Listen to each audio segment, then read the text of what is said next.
Hello everyone, welcome to module number 4. In that, we are going to discuss file system implementation. So, in this chapter, we are going to cover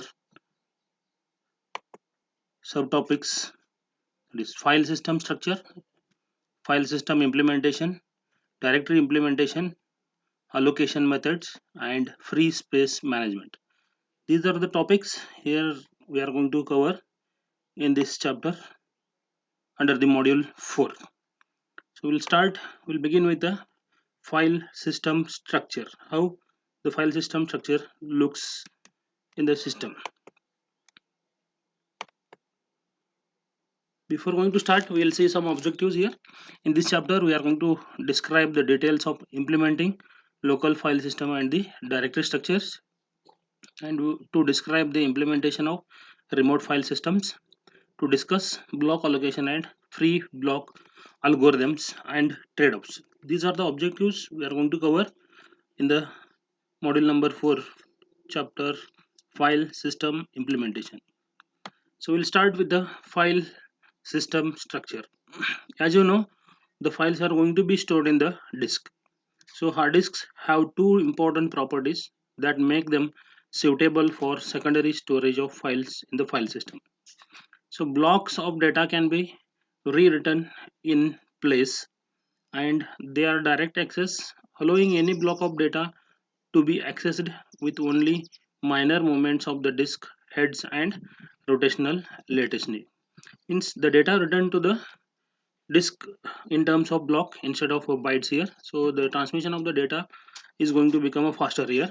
And the direct access means we can access information from the disk randomly. We can access the random blocks instead of sequentially. And disks are usually accessed in a physical blocks rather than the what here byte at a time. So if you go on accessing the information byte by byte, it will take much time, and getting information from secondary storage is lower here. That's why we are going to get or load entire block at a time. And usually the block sizes of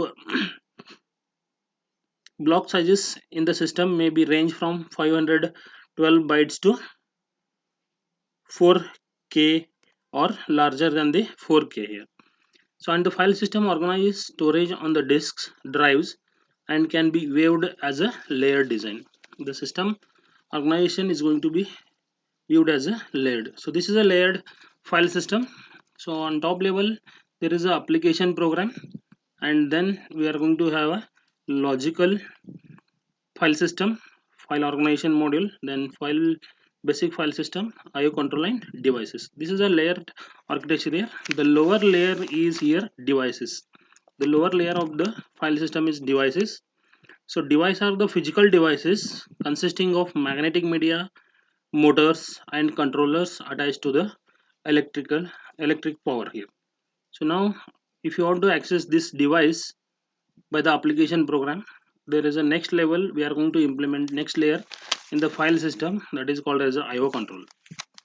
So this IO control consists of the IO device drivers and the program, that is a special program which communicate with the devices by reading and writing the special codes directly to and from memory addresses to the control card registers of the IO control drivers here. This is a task of the second layer called as IO control layer. Above the IO control layer, there is a basic file system. This is another layer we are going to use in the layered file system. It works directly with the device drivers in terms of retrieving and storing the raw blocks of data without any consideration for what is in block here. Without knowing what is there in the block, just it is going to do the retrieving and storing the blocks into the devices. That is going to be managed by the basic file system here. About the basic file system, we are going to have the another layer called as file organization module here. This knows about the files and their logic blocks, and they map to a physical blocks on the disk, and it translates from logical to a physical blocks here. Usually the users don't have a physical view, they are going to have the logical file system, and we need to mapping of a logical to a physical file system. That is going to be done by the file organization module here. Once it is done, there is another view that is called as a logical file system. It is another layer on top of the file organization module, and it deals with the metadata associated with the file. Means it is going to monitor or maintain the information about the file instead of that data. Metadata means description or file attributes. That's all information is going to be maintained in the logical file system.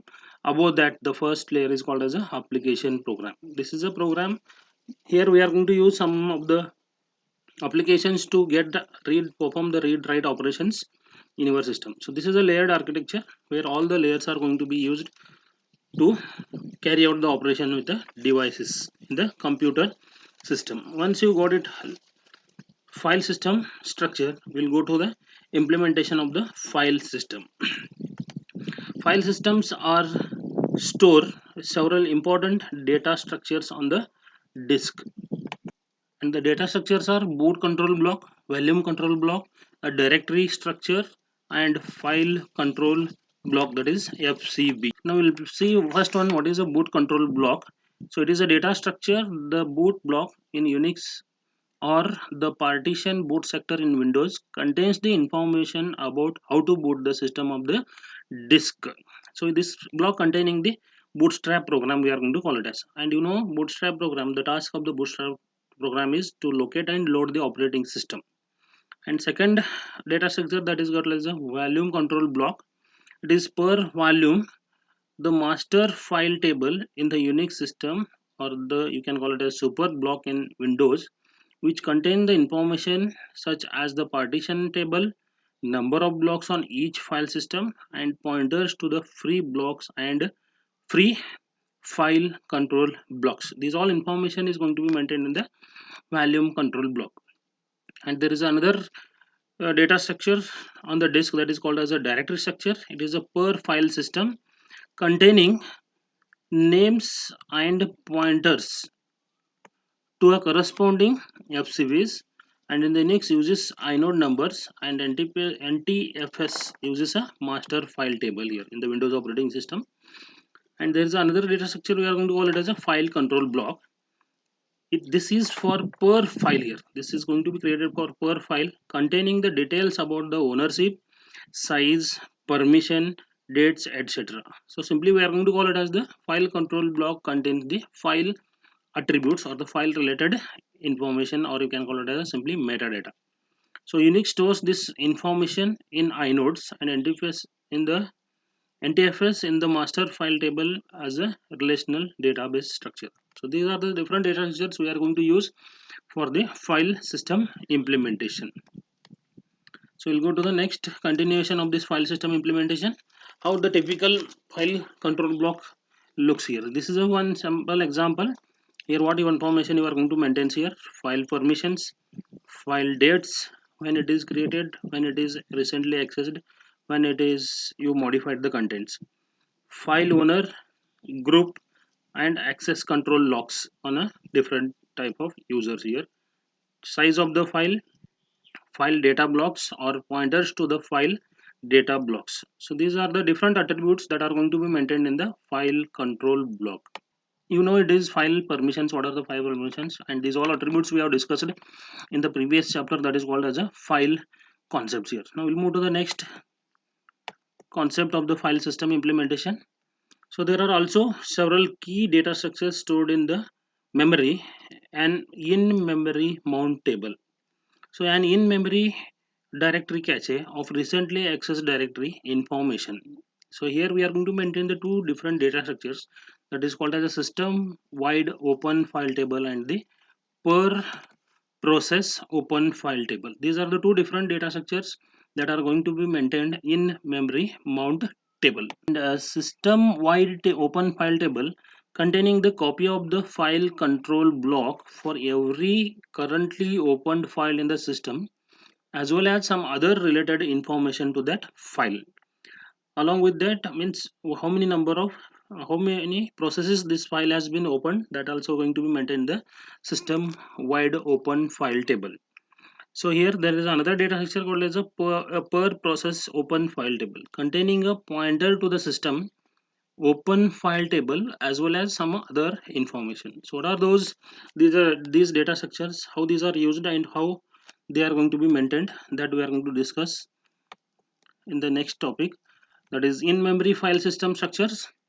So here we are going to see the two different files figures illustrate the necessary file system structures providing by the operating systems. There are two figures we are going to use. One that is refers to the opening a file, and the figure B refers to the reading a file. The figure A here we are going to use refers to the opening a file here. So here there are three parts in this diagram. You can see here user space, and there is a kernel memory and secondary storage here. Usually files are stored in the secondary storage. So when file is created, a new file control block is allocated and filled out with the information regarding a new file.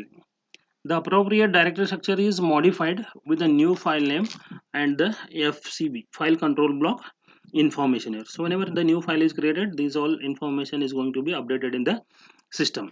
And the next, when a file is accessed during a program, the open system call is reads or executed executed, and it reads the FCB, that is file control block information, from the disk and stored it in the system wide open table here. See, this is going to be read and we are going to store into the system wide open table, and an entry is added to the per process file table. We are going to create an entry in the per process file table, open per process open file table, referring the system wide table, referring the system wide table, and an index into the per process file table is returned by the open system call, and that is going to be stored in the variable, and that variables are going to be called as a file descriptor in the Unix operating system and file handle in the Windows operating system. And if another process already has opened this file, then there is a increment in the system file table. It is going to increment the counter by 1. Means what here, how many number of, that we told here, how many number of processes opened this same file, that value is going to be updated in the system file table. In this way we are going to access the files in the system here. In the memory we are going to use, this is a open, it will reads the file control block, and where it is stored, that is going to be located, and later that is going to return the file descriptor and will be assigned to the one pointer variable called as a FD or file handler, and that is going to be used, file descriptor or file handlers are going to be used in the remaining operations like read, write, seek, and so on. This is one another example, that is a second figure showing that read operation. So here not we opening the file in the memory, whichever the file is open, that is going to be maintained in the system wide open file table, and then per process open file table. So now the user space read will execute and it will access the index value that is going to be passed to the read operation, and from the pre per process table, from here you are going to get the file, and then you start getting the information from the kernel memory. So this is a way how you are going to start, and once you close this file, it will go on writing the information back to the data block, and it will update the file control block in the disk here, that is access time, write modification time, write time, if there is a change in group and all, everything is going to be updated in the system. This is about the file system implementation in memory. And there is another method we are going to use for the implementation of the file system, that is called as a virtual file systems here. Virtual file system provide an object oriented way of implementing the file systems here. So virtual file system allows the same system call interface to be used for the different types of the file system in your computer, that read, write, close, open, so on. And the API is to the VPS interface, and rather than the specific type of file system, we are going to provide that API to the VFS, and then it will be passed to the different file systems that are used by the virtual. In addition to it, provides the provides for a unique identifier for the files across the entire space, including across all file systems of different types. And the VFS in the Linux is based upon the key object types. Four key object types, that is inode object representing the individual file object representing the open file, superball object representing the file system, Dentry object representing the directory entry in the computer system. Like this, we are going to maintain the files in the Linux operating system. So we'll go to the how actually the virtual file system is implemented, that we are going to see here. The schematic view of the virtual file system. So there are three different layers in this virtual view of the file system. That is, the first layer is the file structure interface, or the file system, not file structure, file system interface. So it is going to provide the different APIs, application program interfaces, that are used to access the different types of the files, that is open, read, write, close, and calls on file descriptors. And there is a second layer called as a VFS interface, that is a virtual file system interface. It serves the two functions. First function, or one first function, separates the file system generic operation from their implementation by defining the clean virtual file interface. And the second function, it is going to provide a mechanism for uniquely representing the file throughout a network, and that identifier we are going to call it as a vnode, contains the numerical designator for a network wide unique file that is going to be accessed here. And then third layer, that is called as a logical file system, implements the file system type or the remote file system protocol. How actually we are going to, this is a way of implementation of the virtual file system. There are three layers that is going to be carried out the different operations. Once you go to know the virtual file system, we'll move to the next topic, that is called as a directory implementation. After knowing the implementation of the file system, how the files are stored, and how the virtual file system is used for implementation of the different file systems. So directory implementation, there are two different ways we are going to use the implementation of the directory. One is a linear list, another one is the hash table. So linear list of the file names with a pointer to the data blocks. It is simple to program, but it is a time consuming to the execute. And it is a linear list is the simplest and easiest directory structure to set up, but it does not have a some it has a does have a some drawbacks here. So which are the drawbacks here? Finding a file requires a linear search, so it is a time consuming process. deletion can be done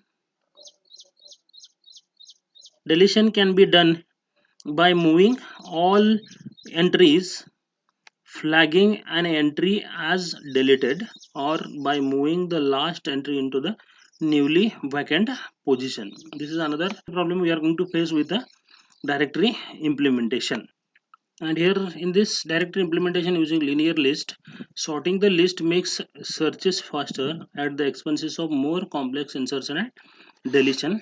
And once you implement the directory using the linear, then the access of the file is going to become a sequential, and there is a no random access.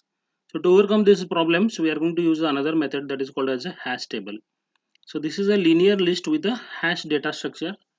So it is going to decrease the directory search time, because so we are going to improve the search time so that it is going to provide the information faster.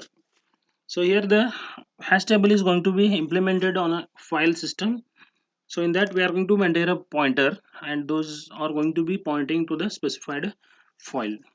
But when you are going to implement the hash table, there is a problem we are going to face, that is called as a collision. Collision means what? Situation where two file names hash to the same location.